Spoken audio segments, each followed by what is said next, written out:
तुला नाही लक्षात? ती लक्षात आहे पण पूर्ण लक्षात नाहीये, तेवढंच पूर्ण तर नाहीत नाही. हम लोग का बना रहे. अच्छा ठीक. आम्हाला काहीच कंप्लेंट आली आता. आम्ही फेमस होतो म्हणून आम्हाला कंप्लेंट गेले, बोललात व्हिडिओ नका बनवू, याची गाणं मारतो आम्हाला. नमस्कार मित्रांनो, अजून एक व्लॉगमध्ये तुमच्या सगळ्यांचं स्वागत आहे. हा सुमित एक नंबरचा हरामखोर, हा सागर एक नंबरचा एडिटर, हरामखोर एडिटर. आता आपण आलो आहोत. माझा जरा आवाज वगैरे बसलाय कारण की खूप किंचाळलो आहे मी 2 दिवसामागे. INT जिंकलो आम्ही, आमचं कॉलेज साठी कॉलेज. अरे थँक्यू केली, त्यात रात्री पार्टी केली. 14 वर्षाचा वनवास आम्ही तोडलेला आहे. नाईट वगैरे मारली आहे. सकाळी 6 वाजता घरी गेलो आहे. काय मजा. काय वाटतं, थिएटर बिटर हा सिनेमाची कोर आहे का? मला तर वाटतं थिएटर हा सिनेमाचा कोर आहे. ऑब्व्हियसली 2 वेगवेगळे जग आहेत, पण एका जगात जायला तुला दुसऱ्या जगातून असं काय नाही, असं काय नाही. गप बसा. 2 वेगवेगळ्या गोष्टी आहेत आणि दोन्ही सुपर्ब आहेत. पण सिनेमाचा फाउंडेशन किंवा बेस आपण म्हणू शकतो थिएटर. महाराष्ट्रात तर थिएटर चालतोच. तू काय बघितलंय भाई थिएटरबद्दल? तुला काय नॉलेज माहिती आहे? तुझ्याबरोबर असताना 1-2 बघितलंय. ते एक काय बोलतात, एकांकिका काय सांगते, एकांकिका. हां, तर ते बघून खरंच बरं वाटलं. आणि खतरनाक फाड ॲक्टर्स आहेत मराठी. नाना पाटे, सॉरी परेश रावलनी पण आता रिसेंटली एका इंटरव्ह्यूमध्ये म्हटलेलं की मराठी नाटक बघा आणि हे करा. सो आय थिंक बघितलं तर पाहिजे. जो भी मराठी प्ले है देखने का इतना कुछ सीखने को मिलता है. आपल्या इकडे थिएटरला खूप व्हॅल्यू देतात महाराष्ट्रात मराठी लोक, मराठी इंडस्ट्रीमध्ये. सो क्रेझी आहे आणि एक वेगळाच एक्सपिरियन्स आहे. नाटक वेडे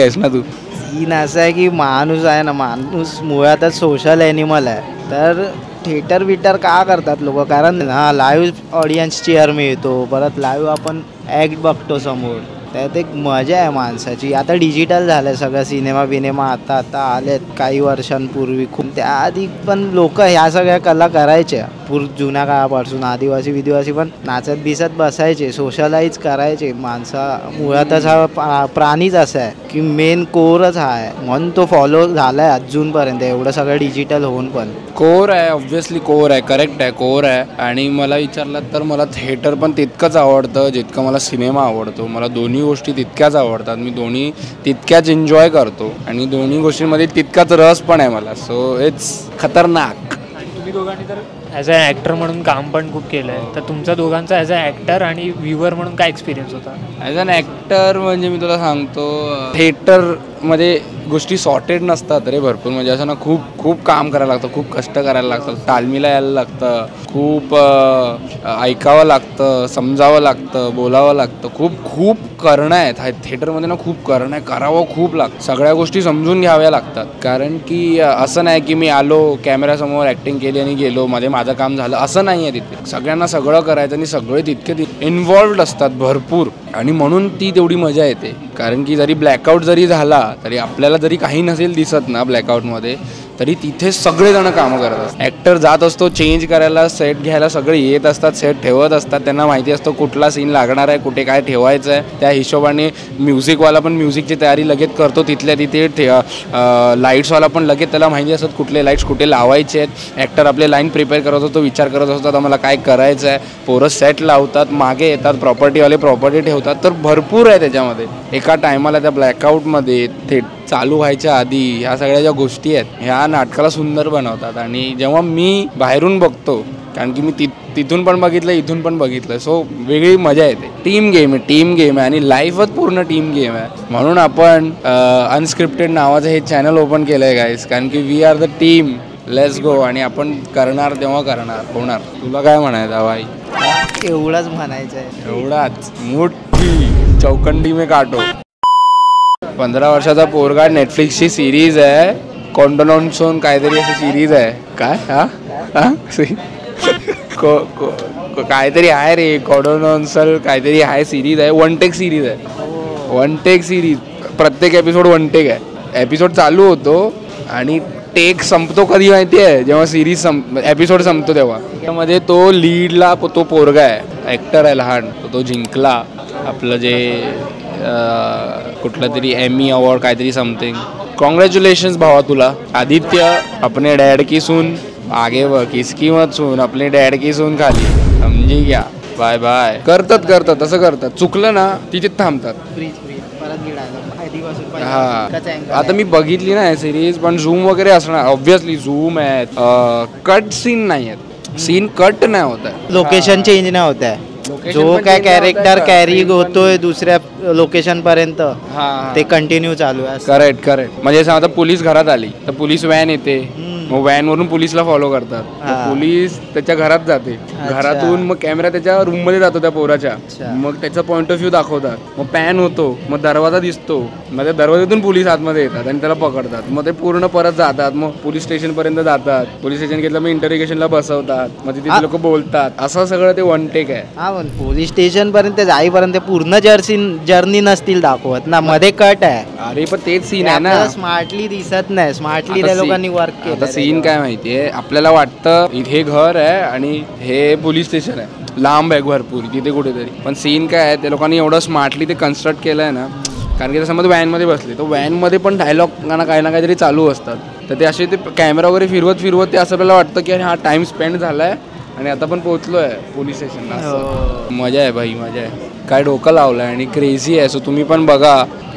काय ते कोडनॉस काय कोंडॉन्सॉल. आम्ही तिघे भाऊ एका खांबावर राहू. आठवते कविता? चणे खाऊ ते पण होतं ना. चल तू जायची आणि काय पण बोलतो चाराण्याचे चणे खाऊ. पादत घरी. अरे बाय. आम्ही तिघे भाऊ एका खांबावर राहू, चाराण्याचे चणे खाऊ, पादत घरी जाऊ. वा रे वा. अरे ही कविता होती आपल्याला आय गेस दुसरी किंवा तिसरीला मराठीमध्ये, पहिल्या पेजवर. ट्रॅफिक लाईटची होती माहिती आहे भाई. मला काय म्हणून ती लक्षात राहिलं काय माहिती, म्हणजे लक्षातच राहिलं. बाकीचं हाट काय मला लक्षात नाही. ती तुला नाही लक्षात? ती लक्षात आहे पण पूर्ण लक्षात नाहीये, तेवढंच पूर्ण तर नाहीत नाही. हम लोग बना रहे. अच्छा ठीक. आम्हाला काहीच कंप्लेंट आली आता. आम्ही फेमस होतो म्हणून आम्हाला कंप्लेंट गेले, बोललात व्हिडिओ नका बनवू, त्याची गाणं मारतो आम्हाला. सो गाईज आता आपण बाहेर आलेलो आहोत हब मॉलच्या. आणि अजून एक महत्त्वाचं सांगायचं झालं म्हणजे भाई हे जे IEMs इयरफोन जे मी घेतले आहेत तुम्हाला मी फुटेजमध्ये दाखवेन. These are so awesome guys. So मी तर म्हणेन जर तुम्हाला म्युझिक जर एन्जॉय करायचं असेल तर भाई 100% तुम्ही IEM हे कन्सिडर केले पाहिजे.